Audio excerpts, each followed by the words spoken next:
Bonsoir chers téléspectateurs, chères téléspectatrices, assalamu alaikum wa rahmatullahi wa barakatuhu. On se retrouve ce soir pour une nouvelle émission de l'islam en vrai. Donc je vous rappelle rapidement le concept de l'émission qui va être de répondre à des commentaires de la part d'internautes sur différents médias, que ce soit YouTube, Facebook, Twitter, mais aussi des commentaires qu'on reçoit directement sur notre numéro WhatsApp. Ce soir, on va s'intéresser au thème de l'islam et la démocratie, une démocratie avant l'heure. Pour répondre à ces interrogations, nous avons donc deux intervenants, Morabi Bilal, assalamu alaikum. Wa alaykoum salam wa rahmatullah. Et nous avons donc Monsieur Hadi Jamal Ahmad, assalamu alaikum. Wa alaykoum salam. Alors, comme je vous disais, le thème de notre émission de ce soir, l'islam, démocratie avant l'heure. Avant de rentrer donc dans ce grand format qui va arriver en deuxième partie d'émission, on va passer par une suite de commentaires qui nous a été faits et sur lesquels on va essayer de mettre en lumière les caractéristiques qu'il faut, les qualités qu'il faut pour faire société. Mais avant de se poser ces questions, on a eu quelques commentaires coup de cœur qu'on a voulu révéler au public, notamment dans l'émission Débat athée vs musulman, l'islam et la morale. On a donc une personne qui nous dit, Daniel Chadouli, qui nous dit « Débat très intéressant ». Donc merci, n'hésitez pas à nous écrire, ça nous encourage ce genre de commentaires. Dans la même émission, Débat athée vs musulman, l'islam et la morale, on a une personne qui nous dit, donc PMOLP, qui nous dit « Ces échanges sont appréciables et l'exercice mériterait d'être renouvelé ». Donc effectivement, voilà, vous allez voir que de plus en plus, on va essayer de faire des débats entre personnes en mettant le point de vue de l'islam au cœur de ces débats. Et enfin, on a un troisième commentaire coup de cœur dans l'émission Entre nous. Il marche plus de 2000 km pour le pèlerinage. Donc on a une personne, Roland Fernandez, qui dit « Adnan, excellent ». Donc merci vraiment pour ces commentaires, ces encouragements. N'hésitez pas à poser vos questions en commentaire en bas de l'émission ou faire vos remarques. Donc, comme je vous disais tout à l'heure, très chers intervenants, on a eu quelques commentaires et de ces commentaires, on a voulu un peu réfléchir quelles sont les qualités humaines qu'il faut pour faire une société, une bonne société. Attention, je dis bonne, voilà, je prends des précautions quand j'utilise les termes pour faire une société, voilà, où ça se passe bien pour tout le monde. On a une personne, Marion Frédéric, qui nous met en commentaire dans l'émission L'islam et l'esclavage sexuel, vérité ou mythe.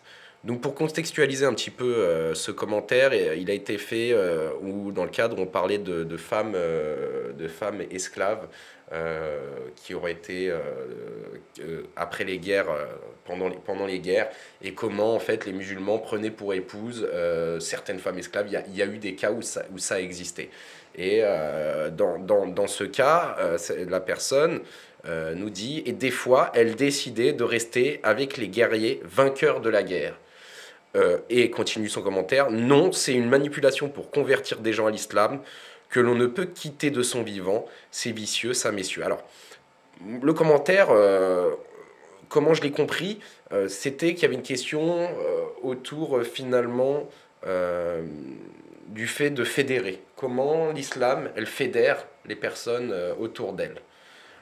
Donc la question très large, c'est de manière... comment ça se fait que les musulmans, des femmes qui sont esclaves, ensuite se marient avec elles? C'est quoi? C'est le critère qui fait qu'ils vont se marier.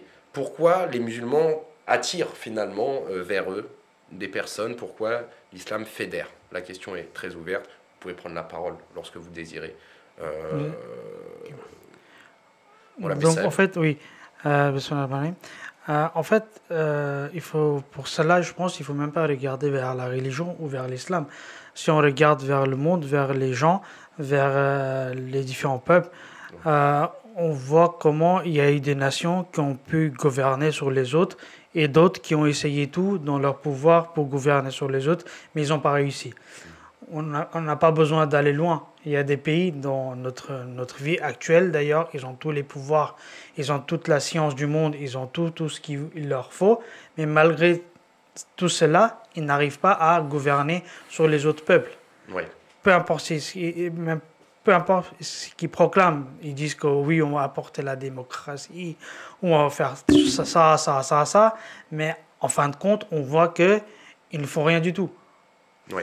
Mais de l'autre côté, on voit que à 14 siècles d'ici, l'islam est arrivé dans un pays où, comment dire, la démocratie est loin, mais même les êtres humains, ils ne vivaient pas comme des êtres humains d'ailleurs. Oui. Ils étaient dans un tel état que c'était celui qui avait le pouvoir, il était tout, celui qui n'avait rien, il n'était même pas considéré humain. Oui. Il n'avait pas des droits, il n'avait rien. Donc, ce que l'islam a fait en général, qu'il a amené tout le monde à même niveau. C'est-à-dire qu'il a donné, l'islam a établi la justice. Une qualité de justice. La justice absolue pour tout le monde. Donc, je ne vais pas aller en détail après qu'est-ce que l'islam a fait, mais maintenant, si on prend cette même chose et on regarde, est-ce que cette même chose a été faite par des autres peuples, personnes ou des pouvoirs?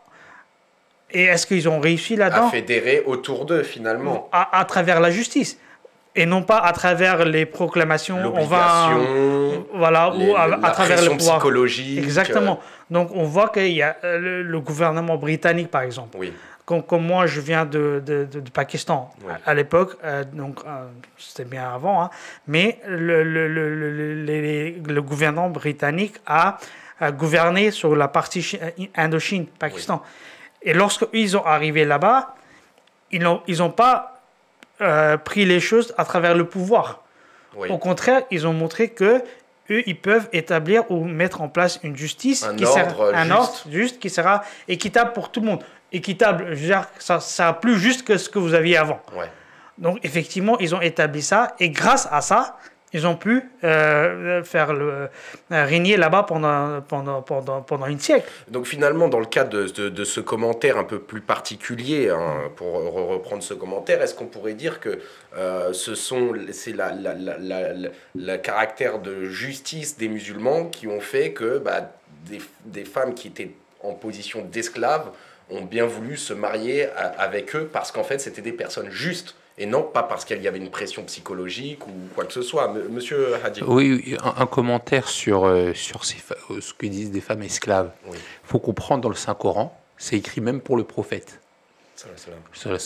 Même pour lui, parce que le Saint-Coran dit qu'il ne convient pas à un prophète de prendre des prisonniers en dehors d'une règle régulière, d'une guerre régulière. Oui. Donc un prophète lui-même, donc dans le cas de ce prophète, mais pour tout prophète, d'après le verset. Donc il faut comprendre que quand on parle de femmes esclaves, ce sont, suivant l'enseignement coranique, dans le cas où une guerre a été faite aux musulmans, parce que le musulman a le droit de se défendre, mais il n'a pas le droit de faire la guerre, il n'a pas le droit de la provoquer. On va y venir. Donc le Coran nous dit, dans le cas d'une guerre qui vous est faite, si vous prenez des prisonniers, donc on parle de femmes qui auront fait la guerre aux musulmans, et les musulmans en position défensive pour sauver leur vie. On comprend le contexte. Et pour sauver leur religion. Dans ce cas-là, si elles sont faites prisonnières, et il y a des provisions qui sont faites pour les prisonniers. Il faut les traiter. Ça a été vu déjà, humains. justement, Et dans ce cadre-là, si on n'arrive pas, si par exemple leur famille, parce que quand il y a une guerre, il faut comprendre, l'islam permet dans une guerre de prendre un butin, dans une guerre défensive, parce que si vous êtes attaqué par quelqu'un, il vous fait la guerre et il n'y a pas de butin, il n'a qu'à vous faire la guerre jusqu'à ce que vous soyez ruiné. Vous ne pouvez plus faire la guerre, il gagnera de toute façon. Il viendra au moment où vous serez ruiné et il vous détruira. Donc l'islam permet un butin. Dans ce cas-là, si jamais une femme devient prisonnière dans le cadre d'une guerre, où elle a fait la guerre aux musulmans, il y a la possibilité de la libérer, mais il y a une compensation pour le musulman, parce qu'il a fait la guerre et ça lui a coûté. Alors, il peut y avoir la libération, la femme en question travaille pour sa liberté, c'est prévu par l'islam. Sa famille, par exemple, peut payer une rançon, tout simplement. Et certainement d'autres moyens dont vous avez parlé dans l'émission. Mais si, comme vous avez parlé dans l'émission, si tous ces cas-là La femme elle-même ne veut pas. Alors c'est ce que disait dans l'émission. C'est alors je sais plus c'était quel intervenant, mais effectivement c'était un peu ça. On disait mais la question qui est posée, c'est comme si une femme ne veut pas être libérée, veut rester dans sa condition d'esclave. Mais là ça fonctionne pas dans ce cadre-là, parce que les musulmans ne peuvent pas être considérés gagnants avant la victoire à la Mecque, où il n'y a pas une goutte de sang versée, mais techniquement c'est à la victoire de la Mecque qu'on peut parler de victoire réelle des musulmans. Et dans ce cas-là, dont cette personne-là parle, c'est avant la victoire de la Mecque. D'accord. Et donc, dans ce cas-là, on ne peut pas parler d'une femme qui reste parce qu'elle reste avec les gagnants. Les musulmans n'étaient pas encore en position de... Avant la victoire de la Mecque... Ils ont peut-être gagné la bataille, mais... Et encore, quand on dit gagner, ça reste, comment dire, peut-être une victoire tactique, mais on ne peut pas les considérer comme étant... Des vainqueurs qui sont en position de force, donc une femme va rester avec les plus forts. On n'est pas dans ce cas-là. Donc on comprend bien que sur ce commentaire particulier, le cas de ces femmes esclaves qui se mariaient, c'était peut-être avant tout sur des qualités de justice qu'elles trouvaient chez les musulmans, et finalement se marier avec elles. Mais on peut comprendre aussi que de manière très large, et vous l'avez donné l'exemple tout à l'heure de la Grande-Bretagne, au Pakistan notamment, enfin l'Inde à l'époque, leur qualité de justice leur a permis finalement de fédérer autour d'eux. Exactement. Bon, alors. Juste pour ajouter un dernier détail, il faut quand il y a ce commentaire qui vient souvent, on en reparlera certainement dans l'émission, où les musulmans auraient converti par la force. Continuez parce que c'est l'objet de c'est tout de suite on y arrive. Parce qu'il faut savoir que les premiers musulmans, c'était des personnes faibles, souvent des personnes en position très faible dans la société, et notamment des esclaves. Pourquoi ? Parce que l'islam n'était pas là pour convertir par la force. Ce que je vous propose, c'est de garder vos arguments. Excusez-moi, je vous coupe. D'accord. Parce que c'est justement, je pose la question et vous continuez. Mais comment du coup, parce qu'on a un commentaire d'une autre personne, Corinne Braque, qui a un commentaire assez long. Je ne vais pas vous le lire ici en entier, mes très chers intervenants, mais concrètement, il nous parle de dates et de conquête des musulmans, les Byzantins, la Palestine, l'Égypte, comment le monde musulman s'est élargi jusqu'en Méditerranée, jusqu'à arriver aux portes de la France, où on les a virés. Non, mais je le dis parce que c'est important, c'est écrit dans le commentaire de cette manière, donc ça prouve qu'il y a quand même quelque chose d'assez fort. Bon, la finalité de tout ce commentaire, ça pose la question, mais comment en fait finalement une communauté minoritaire, maltraitée pour ses croyances, que vous disiez, ils ne sont pas nombreux, ce sont des esclaves, comment elle a fait pour conquérir aussi largement, monsieur Hadi ? Parce qu'il y a comment dire, malheureusement, il y a deux mouvements ici. Il y a le premier mouvement où, comment dire, des orientalistes, ce sont des occidentaux, qui ont une vision de l'islam à travers leur vision historique du rapport entre le monde occidental chrétien et le monde musulman. Ils ne regardent pas honnêtement les débuts de l'islam. Et d'un autre côté, on a une minorité de personnes qui se réclament de l'islam, qui partagent cette même vision. Et ces orientalistes-là s'appuient sur cette minorité pour dire que c'est l'islam qui dit ça. Pour prendre le cadre de référence. Ce serait l'équivalent de dire que nous, musulmans, on va prendre la période des croisades pour juger le christianisme. Dans son ensemble. Alors qu'il y a de notre côté l'enseignement religieux, et il y a certains actes à certaines époques de certaines personnes. Maintenant, pour revenir sur le commentaire de cette personne-là, si on regarde les débuts de l'islam, les musulmans étaient souvent en infériorité numérique. Ils l'ont été d'une manière terrible à la bataille de Badr. À peine un peu plus de 300 personnes contre 10 000 soldats de la Mecque, mais eux, féroces combattants. Il faut savoir que quand on parle de combattants arabes, comme ceux de la Mecque, l'empereur Alexandre, qui a conquis à une époque dans le passé, qui avait conquis la Perse, qui a eu,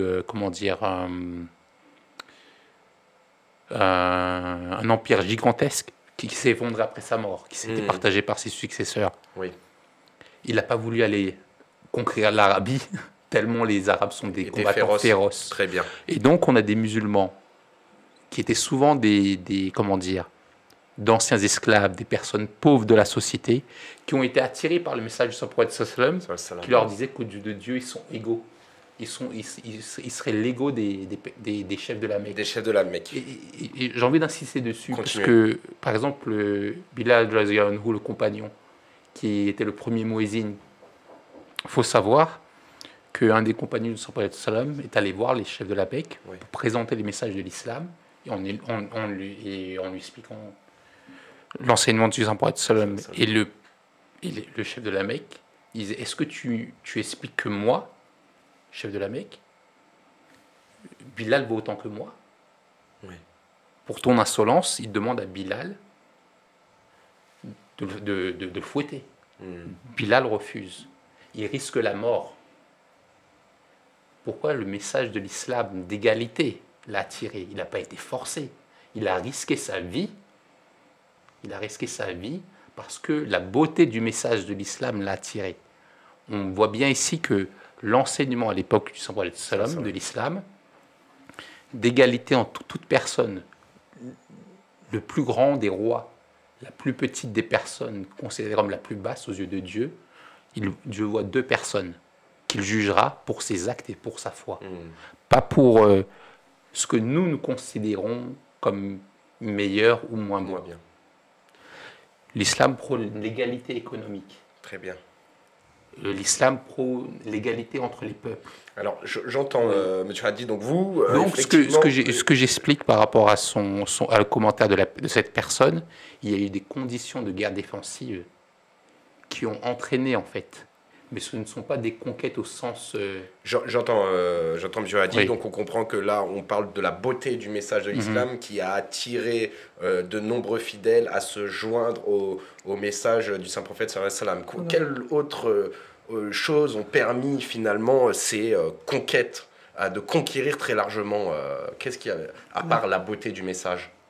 En fait, comme je disais, Hadissa m'a dit aussi, en fait, nous, on ne peut pas défendre ce qui est venu après le Khulafa, après le Khulafa et Rashidin et après le Saint-Prophète sallallahu alayhi wa sallam. Nous, on peut défendre ce que le Saint-Prophète sallallahu alayhi wa sallam, il a montré, il nous a appris, il nous a montré à travers ses propres son exemple et ses Khulafa et Rashidin, c'est-à-dire les 4 califes après lui qu'ils ont fait. Parce qu'eux, ils ont vécu la vie du Saint-Prophète sallallahu alayhi wa sallam, ils l'ont vu et ils ont appliqué ce que lui, il les avait appris. Oui.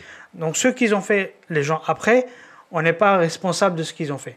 Donc, lorsqu'on voit la vie du Saint-Prophète sallallahu alayhi wa sallam et ses compagnons d'après, on voit clairement qu'ils n'ont pas transmis le message d'islam avec la force. Comme a dit Hadi Saeb, regardez déjà la première guerre de Badr, les musulmans, ils n'étaient que 300, les opposants, ils étaient 1000 personnes. Les musulmans, ils avaient même pas tout le monde avait des armes. Ouais. Les 300 personnes, ils n'avaient pas tous des épées. Il y en avait beaucoup d'entre eux qui avaient que des bâtons. Ouais. Et de l'autre côté, tout le monde était... Avec des armures. Voilà, tout le monde était... Ils étaient blindés avec l'armure et tout ça. Malgré cela, les musulmans ont eu la victoire. Mais avec ça, si on regarde l'évolution, c'est-à-dire le nombre des musulmans, dans la période des guerres, les musulmans ont progressé très lentement. Très lentement.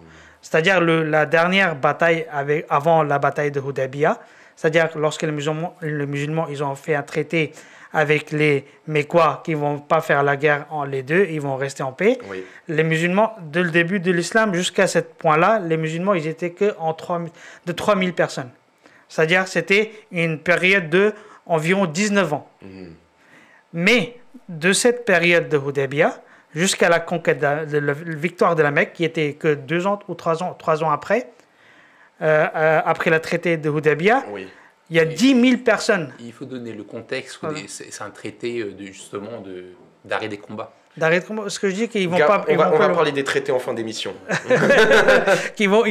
Donc, que 3 ans après, dans ces 3 ans, les musulmans ils se sont multipliés tellement qu'ils étaient 10 000 personnes, 3 fois plus. On peut comprendre de ce que vous dites. Voilà, la progression, elle est beaucoup plus élevée, beaucoup plus rapide, beaucoup plus forte dans des temps hors de guerre que dans des temps de guerre. Donc finalement, le musulman, lui, il ne veut pas aller en guerre parce que il a la preuve que sa communauté évolue mieux dans les temps de paix. Exactement, exactement. quelle personne fou le fera? Quel intérêt on a, Quel effectivement. intérêt? Si on progresse beaucoup plus dans le temps de paix, moi je veux bien rester dans la paix. Je vous remercie. Et en plus, vous voyez aussi la vie du saint prophète sallallahu alayhi wa sallam. Lorsque vous voyez le traité de Hudaybiyah, lorsque cela a été écrit et a été signé, le saint prophète sallallahu alayhi wa sallam il a accepté presque toutes les conditions que les Qurayshites, les Mécois ont mis sur lui. Oui. Et chaque fois que lui il disait quelque chose, les Qurayshites ils disaient autre chose, il disait ok, tant qu'on peut établir qu'on ne va pas faire la guerre, il a tout accepté. C'était le sujet du Khutbah de Moulay Seb d'aujourd'hui. Exactement. Alhamdulillah. Effectivement, donc on peut comprendre que finalement l'islam, il a conquéri largement, il s'est comment dire, il s'est répandu, mais pas à travers la force, à travers l'amour finalement, l'égalité, la justice, et c'est comme ça que les personnes en fait se sont joints à l'islam. Bon, c'est des sujets qu'on traite assez souvent, c'est des questions qui reviennent assez souvent, mais Exactement. Pour moi c'est important de toujours prendre le temps pour pouvoir réexposer aux personnes, et après libre à eux d'aller faire leurs recherches historiques afin de croiser les sources et Bien faire sûr. sa propre pensée. Bien sûr. Donc vraiment, moi, on invite toutes les personnes qui nous regardent à vous intéresser au début de l'islam, à comment il s'est répandu, et vous verrez que la force n'est en rien là-dedans. On va avoir un troisième commentaire avant de passer à notre grand format. C'est un commentaire qui nous vient de l'émission L'Édito, la mort de Jésus dans le Saint-Coran. On a une personne, Ahmed Vadeltop, qui met en commentaire. Alors, je vais lire le commentaire. Et ensuite, on va essayer de le comprendre, l'interpréter, et on va se poser des questions. Le commentaire, la personne dit « Jésus, mort en Inde, c'est absurde. Comment un prophète comme Issa, qui a été annoncé par des prophètes, qui n'a pas de père, né miraculeusement, parlant étant bébé, peut vivre en se cachant pour mourir en Inde, sans laisser de traces, alors qu'il a été envoyé aux enfants d'Israël ?» Il y a plusieurs choses dans ce commentaire.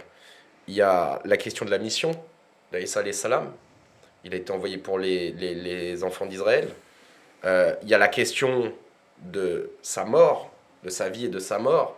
Il n'est pas mort sur la croix, ou il n'a pas été élevé depuis sa prison selon certaines croyances. Et en plus de ça, il se serait caché. Donc, on va essayer de comprendre tout ça. Et la question, en fait, tout ça, ça donne lieu à une question assez simple. On parle de se cacher, mais alors pourquoi il s'est caché? Tout simplement, c'est qu'il y a eu la tentative pour les musulmans de crucifixion. C'est-à-dire qu'il a été mis sur la croix, mais il a survécu. Il a été mis dans ce qui était un tombeau, mais il était bien vivant. Et on le sait d'après les traditions, et même pour les chrétiens, qu'il y a eu des baumes qui ont été mis sur son corps. Oui. Bon, ça, on a fait plein d'émissions qui traitent de ce sujet spécifiquement. Alors, qu'est-ce qui se passe? L'aspect caché. L'aspect caché, c'est que par la suite, il s'est montré à ses compagnons, Oui. mais discrètement. Ça, c'est qui le dit? Ça, c'est ce que disent les traditions chrétiennes. D'accord. La Bible va dire ça, c'est leur chronique à eux. Jésus se sont montrés à eux, mais il faisait très attention à ne pas se montrer en public. Alors on va rétropédaler un peu pour bien faire comprendre à nos téléspectateurs. Ouais. Donc on l'aurait mis sur les Romains l'ont mis sur la croix. Mais de là, il n'est pas mort. Il n'est pas mort, il est resté à peine 3 heures. Voilà, il est parce sorti qu'en fait, de la croix. L'empereur a fait bien attention de le mettre quelques heures. On lui a appliqué des remèdes médicinaux qui ont fait qu'au bout de 3 jours, il est ressorti de sa grotte. À partir de là, qu'est-ce qui se passe? Qu'est-ce qui se passe? Il s'est montré à ses compagnons, mais de manière discrète. D'accord. Et ça, c'est les chroniques chrétiennes qui le disent. C'est ce que dit la Bible. D'accord. Il voyageait pas, notamment de nuit. Il faisait des choses. Donc, ce que disent les traditions chrétiennes, ce qu'il en ressort, c'est qu'il faisait très attention à ne pas se montrer Donc, l'argument de la personne, pourquoi il ne se montre pas en public, c'est Jésus, alayhi salam, lui-même qui a choisi de ne pas se montrer en public. Pourquoi? Bah, déjà, il a été crucifié une fois. Il n'a pas voulu être une deuxième fois. Comment on dit, on tente pas le diable. Sans jeu de mots. Sans mauvais jeu de mots. Bah oui. C'était un être humain, c'était un prophète. Lui-même, il le savait. D'ailleurs, c'est pour ça qu'il le faisait ainsi. S'il était Dieu, est-ce que, par exemple, si moi, Nauzubillah, je ne suis pas, mais si je serais Dieu, j'aurais tous les pouvoirs du monde, est-ce que je m'aurais caché comme ça? Est-ce que j'aurais dit à mes disciples, ne le dites pas que je suis Jésus? Non. Parce que lui-même, il savait que il y avait un risque d'être attrapé et mis sur la croix. Déjà, l'empereur lui avait sauvé une fois, déjà, afin qu'il ne le laisse pas longtemps là-dessus. Mais donc là, il ne pouvait pas risquer cela. Et en plus, après, il est parti en cachette et même lorsque ses compagnons lui ont suivi, il a dit à eux de ne pas dire où il est parti. Où il allait. Tout cela pour dire qu'il voulait rester en cachette. Ensuite, lorsqu'on vient sur la deuxième partie de la question que Isa alayhi salam, il était envoyé vers les brebis d'Israël, les peuples d'Israël. Oui. Regardez tous les peuples asiatiques. Ils se ressemblent tous presque de l'un et l'autre, sauf les Afghans et les Cachemirs. Oui. Nous, par exemple, moi je suis du Pakistan, on est tous un peu plus bronzés. Oui. Ceux qui sont en Cachemire ou en Afghanistan sont tous des gens qui sont beaucoup plus blancs. Oui. Ils ont beaucoup plus de yeux verts, bleus, etc. Ce que les autres asiatiques n'ont pas. N'ont pas. Tous ces traits sont des traits des gens d'Israël. Donc, il faut savoir qu'à l'époque de Isa alayhi salam, il y avait 2 tribus juives en Palestine. Tout à fait. Oui, toutes les autres, elles étaient dans le désert et jusqu'en Inde. Jusqu'en Inde et en Afghanistan. Au Cachemire. Et elles étaient toutes au fur et à mesure sur un chemin. En fait, plusieurs rois ont attaqué Palestine, Israël, etc. Ils ont pris des prisonniers, ils l'ont amené avec eux, et avec le temps, toutes ces tribus étaient distribuées de ces lieux jusqu'à Cachemire. Et donc, c'est pour ça que le chemin que le Messie premier, d'ailleurs, a démontré dans son livre « Où mourut Jésus », il a démontré quel schéma il a fait. Et sur tout ce schéma-là, on retrouve les traces de Bani Israël, qu'ils ont vécu là-bas. Dans ces endroits-là. Ces endroits-là. Donc, effectivement, il a fait ce chemin. Quand on retrouve les traces? Ça, je ne sais pas exactement. Si, par exemple, au Cachemire, ou dans ces endroits-là, il y a des endroits avec leur langue à eux, qui est le chemin de Mariam. Et ce que le Messie premier alayhi salam a parlé de Jésus, avec la tombe du prophète Yus Azaf au Cachemire. Il y a donc, les gens du coin eux-mêmes, ils reconnaissent qu'à l'époque de Jésus, à peu près à la même date, vivait. Donc, le prophète sallam nous a dit que Jésus aurait vécu jusqu'à à peu près 120 ans, dans un hadith. Et vers cette date-là, il y a le prophète Yus Azaf qui est mort au Cachemire, Yus Azaf. Et ce qui est intéressant, c'est que le nom Yuzu, c'est Jésus. Et ce qui est intéressant, c'est que ce prophète-là, il a des descriptions qui ressemblent au prophète Jésus alayhi salam. Donc, il y a en fait des noms des enfants d'Israël dans ces endroits-là.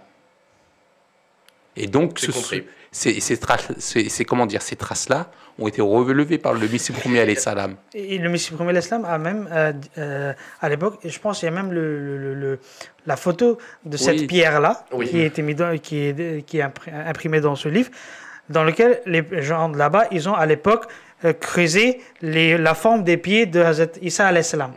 Et là-dessus, dans cette pierre, ils ont mis les trous. Ah oui. C'est-à-dire que les trous qu'il avait eu lorsque la crucifixion. Ouais. Donc, lorsqu'on met toutes ces choses ensemble, on voit clairement que... Et moi, d'une manière très intéressante pour les autres religions du coin, excusez-moi de vous couper, pardon. Je crois que le Messie premier salam en parle, je ne sais plus, sont dans des traditions bouddhistes ou autres, mais ce sont des références qu'on pourrait retrouver. C'est que une personne avec la description de Jésus alayhi salam a été vue par des personnes de ces religions-là, vers cette époque-là. et avec la description, Oui, dans leur c'est- propre religion, je disais, ouais. on peut avoir la trace du chemin du Jésus alayhi salam jusqu'au Cachemire. Ok, moi ce que je voulais dire aussi, c'est que ça met aussi en lumière un des commandements qui avait été donné à Issa, qui était celui il était envoyé pour les tribus d'Israël. Et comment aussi le message a été donné par Jean aux Romains. D'un côté, il y a Issa qui est parti, qui a rempli sa mission en Israël et qui l'a fait en prenant garde de voilà, pas exposer qu'il était là, qu'il était Jésus, en se cachant. Et d'un autre côté, il y a une partie de son message qui est partie chez les Romains à travers Jean et qui la donne aujourd'hui le catholicisme tel qu'on connaît. Il y a eu Paul aussi dans le mix.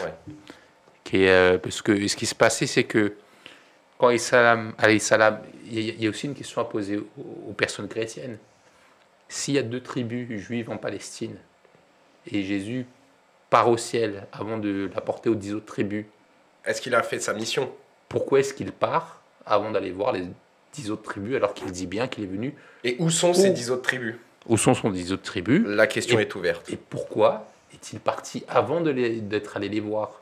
Parce que si on est venu pour les tribus, les brebis égarées de la maison d'Israël, et qu'on part au but de, comment dire, d'avoir Au bout d'un 2 tribus, d'un sixième du travail. il y a une vraie question. Pourquoi partirait-il avant? Admettons qu'on les suive, que Issa alayhi salam partirait au ciel. Oui, Pourquoi ne serait-il pas parti au moins après avoir vu les 12 tribus au minimum? On laisse la question ouverte. Ce sont des questions. On n'apporte pas de réponse ce soir. Bon, je pense que sur la question d'Aïssa alayhi salam, il y a beaucoup de contenu sur nos chaînes. Hein. Vous mettez voilà, Jésus, la mort de Jésus, MTA français, vous allez trouver pléthore de références. Ce que je vous propose, c'est d'avancer et de passer maintenant à notre grand format qui est l'islam, une forme de démocratie avant l'heure. On commençait à en parler tout à l'heure, on parlait de justice, on parlait d'égalité, de ces valeurs, de ces qualités qu'avaient les musulmans de cette époque, qui ont fédéré autour d'eux et qui ont permis à des personnes qui étaient dans des situations très compliquées de s'élever. On a un commentaire qui nous vient de l'émission Le Prophète a-t-il massacré des Juifs? On a Strong Together qui nous dit: on parle d'élections démocratiques au 7e siècle, ça renifle le sophisme du concordisme. Bon, lui, il n'est pas convaincu quand M. Omar nous parle de démocratie pour l'époque. Bon, et ça pose d'autres questions aussi. Le commun des mortels, les personnes qui connaissent pas forcément et qui analysent avec un œil assez innocent, ils vont se dire: mais attendez, il nous parle de l'islam et de la démocratie au 7e siècle, mais maintenant on n'a qu'à regarder l'état des pays musulmans, est-ce que c'est la démocratie ou pas? Bon, ça c'est une approche, on va se poser la question. Et aussi, c'est peut-être même la première question qu'on va se poser, et ensuite on ira un peu plus sur la question de qu'est-ce qui s'est passé, comment était l'Arabie avant, et l'arrivée de l'islam, et après. Donc déjà, première question, c'était quoi l'état de l'Arabie, rapidement, avant l'arrivée de l'islam? Je vous laisse, c'était vous. On peut en parler C'est ce que vous disiez tout à l'heure. Ouais, parce qu'en fait, avec ça que j'avais commencé, en fait, déjà prenons la femme. Ouais. Avant l'arrivée de l'islam, la femme, elle n'avait aucun droit. Elle n'avait ni le droit d'héritage, elle n'avait ni le droit de dire lorsqu'elle était épousée, elle n'avait pas le droit de donner sa vœu si elle voulait ou elle ne voulait pas marier cette personne ou pas. Elle avait, même encore pire, les gens, ils enterraient leur enfant si c'était une fille. Souvent, on retrouve ces récits que lorsque une fille était née chez quelqu'un, ils préféraient de l'enterrer au lieu de le garder. Ouais. Tellement les gens, ils considéraient... Le statut de la femme était vraiment très bas. Très bas. Elle n'avait même pas de droit de donner des arguments ou de proposer quelque chose. Ça, on ne veut pas reconnaître son avis. On voulait pas reconnaître ça. Ça, on retrouve dans le temps du Saint-Prophète. Donc, une fois, c'est arrivé que dans la maison de Hazrat Omar, qui est devenu plus tard le deuxième calife de l'islam, sa femme lui a donné son avis. Et Hazrat Omar, qui était quelqu'un un peu colérique, qui était un peu fort, il a dit « Tais-toi, je ne veux pas t'écouter ». Sur lequel sa femme a dit « Omar, maintenant, ce n'est pas le temps de Jahiliya. Maintenant, le saint prophète nous a donné les droits. On a le droit de donner notre avis. » Donc, ce qui montre qu'à l'époque, les femmes, elles n'avaient même pas le droit de donner leur avis dans des choses. Tellement elle était considérée rien. Le statut était très très bas. Elle était déplorable. L'islam est arrivé. L'islam est arrivé. L'islam a donné le droit à l'héritage. L'islam a donné la voix à la femme, comme je dis. La possibilité de donner un avis. De s'exprimer. Par exemple, une fois, une dame est venue voir le saint prophète, sallallahu alayhi wa sallam. Elle a dit au prophète d'Allah, vous partez pour faire la guerre. Vous tombez martyr là-bas, vous avez le garantie du paradis. Voilà, les garanties du paradis avec le statut de martyr. Exactement. Et elle a cité tout ça. Et elle a dit que nous, au contraire, nous, on reste à la maison. On partage pas ces choses avec vous. Pourquoi on n'a pas le droit? Sur lequel le saint prophète, sallallahu alayhi wa sallam, il s'est tourné vers ses compagnons. Il a dit, est-ce qu'il y a quelqu'un entre vous qui peut s'exprimer aussi bien que cette dame elle a fait? C'est-à-dire que l'islam avait donné une position supérieure à la femme. Elle pouvait dire tout ce qu'elle pensait devant le chef de l'État. Et après, le saint prophète sallam lui a répondu que voilà pourquoi expliquer les raisons. Que si vous ferez ce que vos responsabilités, vous avez le même statut que l'homme, ce qui fait l'extérieur. Mais pour dire que les femmes, ils étaient arrivés à ce point qu'ils pouvaient s'exprimer librement devant le même quel sujet, et remettre en question des fondements de leur religion et poser des questions sur ces fondements-là. Exactement. Et comme tout à l'heure parlait Hadithab concernant les esclaves, avant l'arrivée d'Islam, les esclaves, ils n'avaient aucun droit. Ouais. C'était vraiment des esclaves. C'est-à-dire, ils n'avaient même pas le droit de demander de l'eau à son chef. Oui. Mais l'islam, avec le temps, il a fait tel que il a créé des étapes pour les esclaves afin qu'ils puissent sortir de ce ténèbre et devenir égaux comme tous les autres peuples d'un pays. Et etc. Donc on voit que l'islam a fait que tous les êtres humains étaient considérés ou ils étaient sur un pied d'égalité. Exactement. Très bien, merci. Et alors, parce qu'on parle du mot démocratie, on va essayer de le définir un peu entre nous. Là, tout de suite, quand on parle de démocratie, ça veut dire quoi? Le problème, c'est que déjà, dans le monde dans lequel on vit, le mot démocratie utilisé, et chacun l'utilise à sa sauce. Quand on n'est pas d'accord avec quelqu'un d'autre, on va dire que lui, il n'est pas démocratique. C'est pas démocratique. Et ça peut changer, la définition donc change d'une personne à une autre. Oui. Nous, on va expliquer pourquoi est-ce qu'on peut dire qu'à l'époque du saint prophète sallam, il a apporté une forme de démocratie. Oui, mais dans ces cas-là, définissons ce que nous considérons comme une forme de démocratie. Alors, très rapidement, on va essayer de faire le chemin assez rapidement. C'est d'origine, le mot démocratie vient du grec. Mais chez eux, la démocratie, c'était celle des citoyens. Oui. Et il faut savoir qu'il y avait beaucoup d'esclaves à l'époque. Même s'il y avait des possibilités pour les esclaves de devenir citoyens, il y avait des mécanismes. Oui. Mais il ne s'agit pas de la démocratie telle qu'il est expliqué, telle qu'il nous est décrit aujourd'hui. Pour aller très vite, la démocratie actuellement, telle qu'elle est décrite, si elle est bien comprise, c'est la définition d'Abraham Lincoln, c'est le gouvernement du peuple, par le peuple et pour le peuple. D'accord. Alors, on va essayer de décrire ça. C'est parce qu'on nous dit, ici, c'est la démocratie, et ailleurs, ça ne serait pas la démocratie, déjà. Juste pour commencer sur ce concept. Il faut comprendre que par le peuple, c'est une définition, premièrement, vague. C'est plutôt la définition de ce qu'on a ici. Le gouvernement par la majorité. Celui qui est majoritaire. D'accord. Mais même là, en fait, il y a des problèmes parce qu'en pratique, même dans ces gouvernements où on dit que la majorité gouverne, on peut avoir des minorités qui, par certains processus vont avoir plus mécanisme. d'influence, plus de poids, plus... Ici, on ne fait pas de politique. Tire les Mais ficelles. on peut voir des exemples dans notre pays où celui qui arrive troisième aux élections, Oui, c'est lui qui gouverne. d'accord. Mais ça, c'est pas pour faire de la politique, c'est juste pour montrer l'argument qu'on nous explique que ici, ça serait la démocratie. Et tel autre type de gouvernement, c'est pas la démocratie. Oui, Il faut être plus mesuré et on va essayer de définir concrètement qu'est-ce qui pourrait se rapprocher plus de la démocratie ou pas. ça me va. Et là, il y a un autre souci qui se met, c'est parce que même quand on a des élections, la définition de gouvernement du peuple, par le peuple et pour le peuple peut changer d'avis.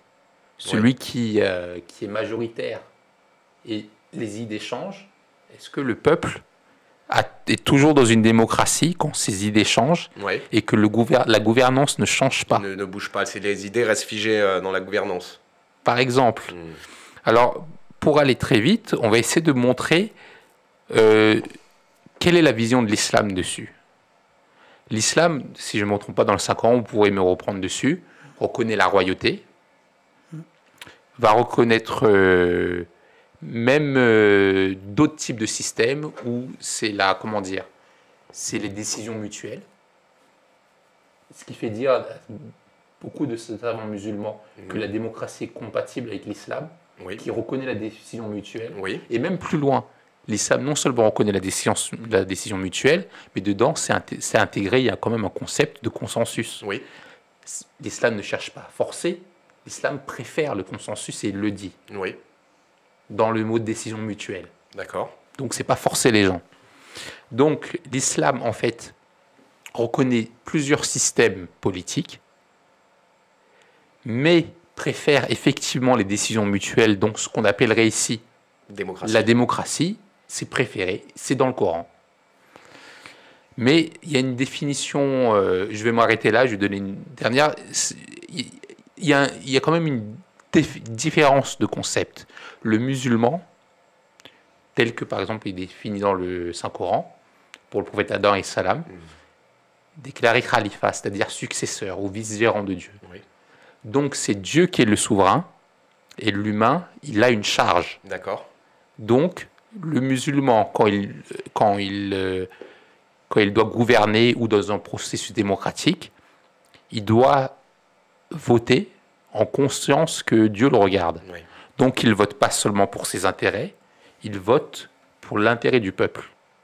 Il doit avoir la justice en tête.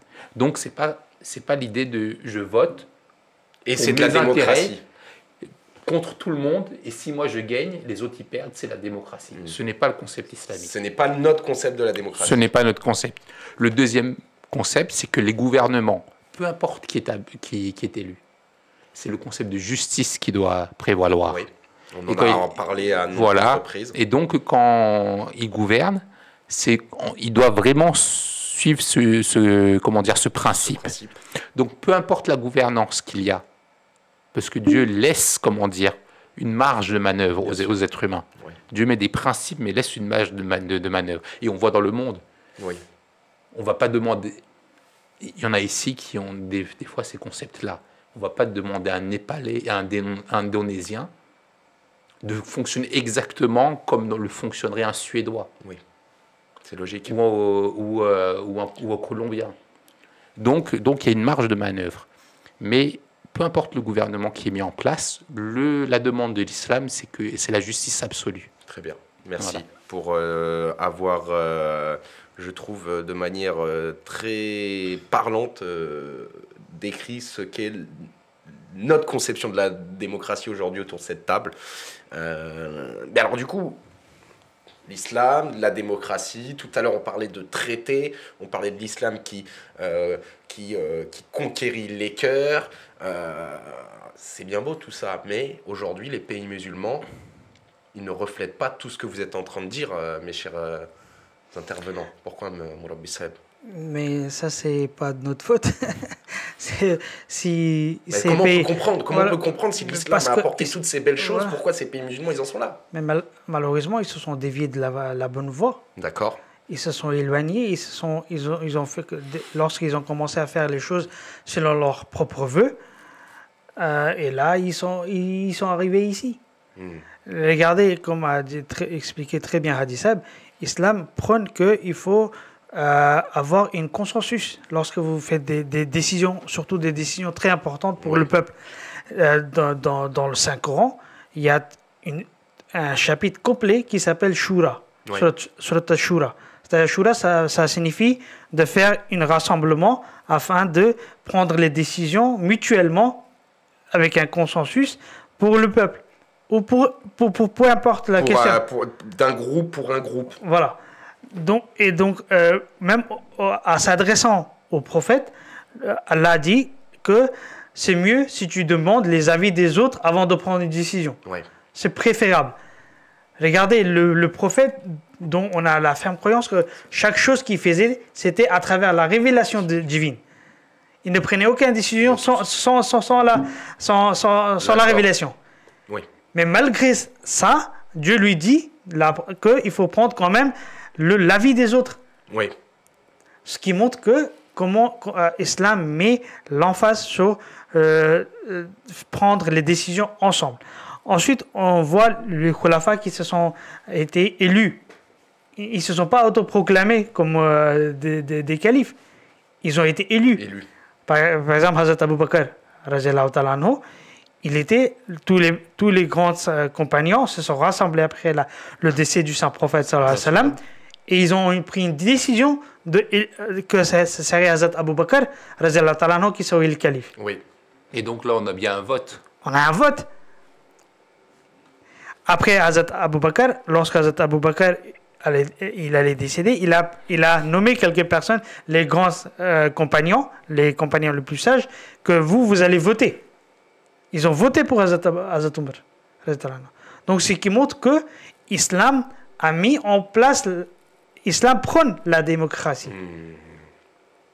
Donc, maintenant, si on l'applique avec justice, égalité, en prenant en considération le bienfait du groupe, du peuple, et pas de son intérêt personnel. Pour donner un exemple, même des pays ici qui sont décriés, comme l'Iran, hommes et femmes votent à partir de 15 ans.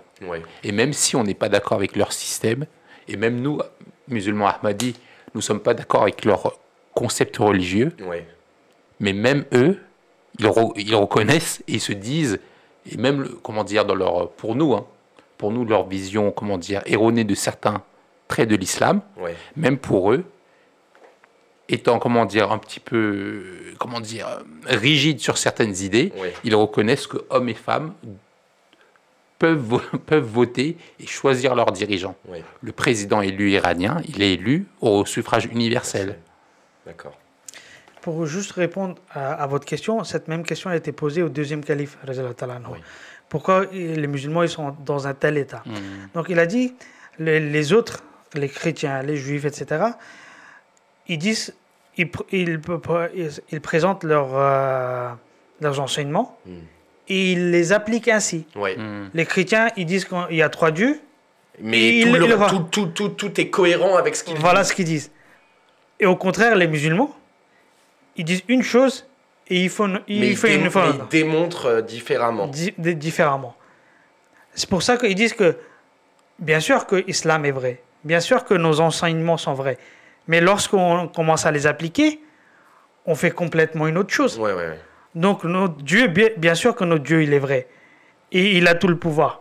Mais lorsque vous faites une chose et vous dites une chose, vous faites une autre chose, là, il vous punit double fois. Par exemple, regardez les premiers versets du deuxième chapitre de Surat Al-Baqarah, les 17 versets. Allah il fait mention de 3 groupes dedans. Les premiers, les croyants, Allah dit ils auront le paradis. Le deuxième groupe, ceux qui nient, ils disent qu'on n'accepte pas. Allah dit ok, il n'y a pas de souci, faites comme vous voulez, ils auront l'enfer. Le troisième groupe, Allah dit ce sont ceux qui disent une chose et ils font une autre. Et Allah dit, eux, ils auront le châtiment le plus douloureux. Et ce qui est en train de se passer avec les musulmans, et c'est pour ça qu'ils sont dans cet état-là. Et on peut aussi faire une différence entre les enseignements et la pratique. Oui.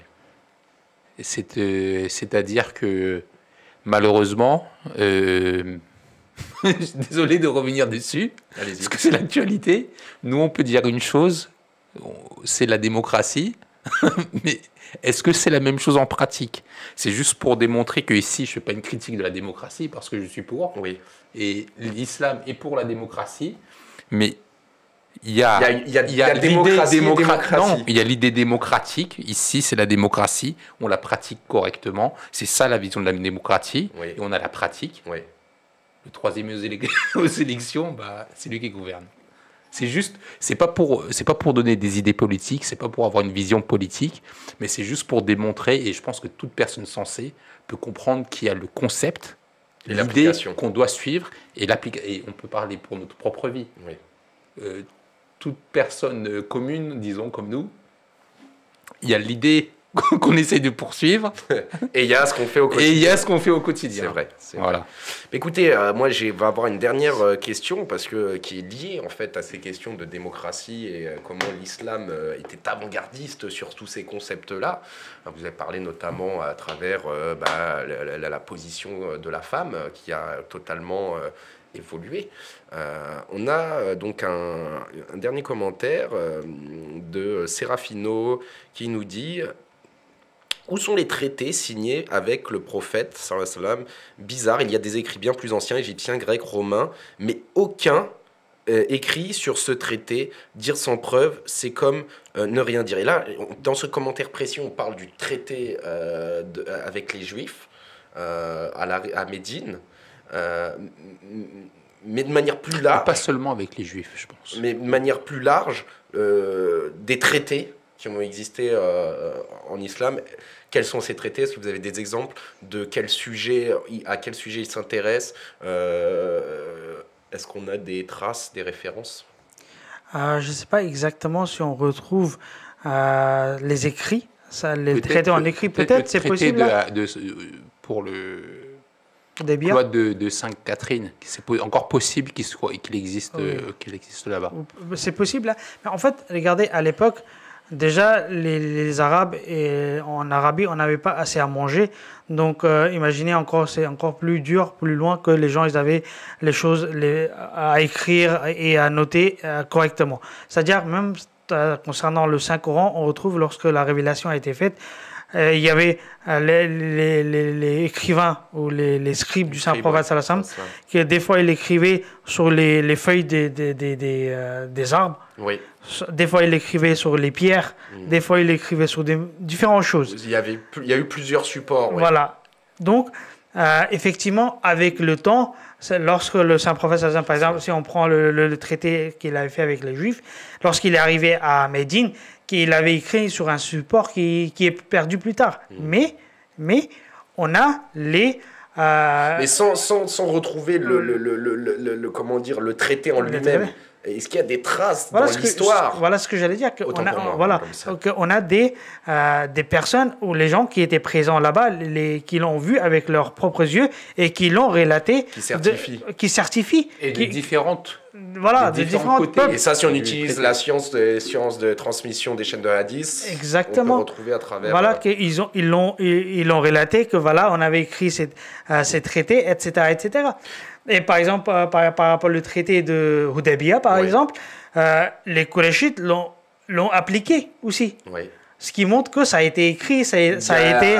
À travers les actions dans l'histoire, on voit bien qu'il y a eu un changement qui est inhérent à ce traité. Et aussi le point de vue de l'autre, parce qu'il y a eu des historiens pour les musulmans, mais il y a aussi les historiens de l'autre côté. Oui. Et donc, il n'y a pas qu'une seule source. Il y a les deux sources, comment dire... On trouve que les sources existent. Maintenant, moi, ce que je peux aussi dire aux personnes qui nous regardent, et plus spécialement la personne qui a posé ce commentaire, de ne pas hésiter à nous envoyer un email ou un message un peu plus en personnel. J'aimerais que vous me trouviez les sources. Si la question est posée, il n'y a pas de problème. On ira faire des recherches et on vous trouvera les sources. Est-ce que par rapport à cette histoire de démocratie, comment l'islam était avant-gardiste, l'islam une démocratie avant l'heure, vous voudriez en 2 minutes conclure? Oui, pour conclure, le Saint-Prophète sallallahu alayhi wa sallam, c'est-à-dire pour son dernier discours son discours d'adieu, un jour fait de Hajj, si je ne me trompe pas, Oui, à la Mecque, à la Kaaba. Donc, il a dit, quel est ce jour? Il a demandé, ce sont des méthodes oratoires. Et les compagnons, ils répondent, on est tel jour. Quel endroit nous sommes? Ils répondent, ça pourrait le sait très bien, mais c'est oratoire. Oui. C'est la solennalité. C'est le dernier grand discours public du Saint-Prophète Sallam, devant sa plus grande assemblée. C'est-à-dire, entre guillemets, il est devant toute la communauté musulmane dans son ensemble, symboliquement. D'accord. Beaucoup de gens étaient là ce jour-là, mais symboliquement, il est devant toute la communauté. Ouais. Ce jour-là, donc, il fait ce qu'on appelle le testament du Prophète Sallam. Mais dans son message, qu'est-ce qu'il dit? Toute l'humanité descend d'Adam et d'Ève. Pas seulement d'Adam, parce que le Saint-Coran dit que l'être humain, il utilise parfois le terme Adam, Oui. mais des fois Adam et Ève. Oui. Donc toute l'humanité descend de l'homme et de la femme. Donc déjà, dans son dernier message public, il résume bien les enseignements de l'islam. Là, on va faire qu'une seule partie. Il parle aussi d'un musulman. Parce que là, on parle du thème de la démocratie. Donc, toute l'humanité, en fait, a une origine commune. C'est ça qu'il veut dire, une humanité commune, masculin et féminin. Donc, il reconnaît en même temps que les hommes et les femmes sont égaux. Ouais. Ensuite, il explique qu'un homme blanc n'est pas supérieur à un noir. Voilà, c'était et vice-versa. Mais il explique aussi, normalement, quand on regarde toute la traduction totale, même il utilise d'autres couleurs, comme la couleur, comme les Indiens d'Amérique, la couleur rouge. D'accord. Mais bon, passons. Parce que pour parler réellement d'égalité, l'explication qu'aucun peuple n'est supérieur à un autre, même dans la formulation, parce qu'on a beau dire égalité, certaines personnes vont se penser supérieures. Oui. Il utilise bien le terme « aucune personne n'est supérieure », aucun peuple. Donc un peuple est supérieur à un autre peuple. Et aucune personne n'est supérieure à une autre personne. Donc il utilise différentes granularités d'explication, excepté en bonnes œuvres et en piété, en bonne action. Donc, et ça, c'est pas quantifiable physiquement. Tout à fait. Et c'est pas nous qui comptons les points. C'est ça, c'est Dieu qui compte les points. Donc, le Saint-Prophète Sallam, la déclaration des droits de l'homme et du citoyen qu'on nous dit aujourd'hui, produit par les Français, mais en gros par les Européens, les musulmans le disaient déjà que tout le monde était égal il y a 1400 ans. Le Saint-Prophète, la seule l'a laissé. Donc, cette déclaration de la Déclaration universelle des droits de l'homme, et ce que je dis là, c'est connu. Parce que même les non-musulmans peuvent aller voir le testament du prophète. Salam. Ils peuvent le voir, ce document. Ces traditions-là existent et sont dans la tradition islamique. Et je vais vous arrêter là-dessus. Je vous remercie beaucoup pour ces interventions. J'invite vraiment les personnes qui cherchent des traces de démocratie en islam à se référer à toutes ces références dont on a parlé. Je vous invite à mettre des commentaires, à mettre un petit pouce, un like, à partager autour de vous, c'est très important. On vous invite à n'importe quel moment à venir à notre rencontre au studio de l'MTA, traiter de n'importe quel sujet. Je vous remercie encore, très chers intervenants, pour vos explications de qualité. Et je vais souhaiter à toutes et à tous une très belle soirée. Assalamu alaikum wa rahmatullahi wa barakatuhu. Wa alaikum assalam wa rahmatullahi wa barakatuh.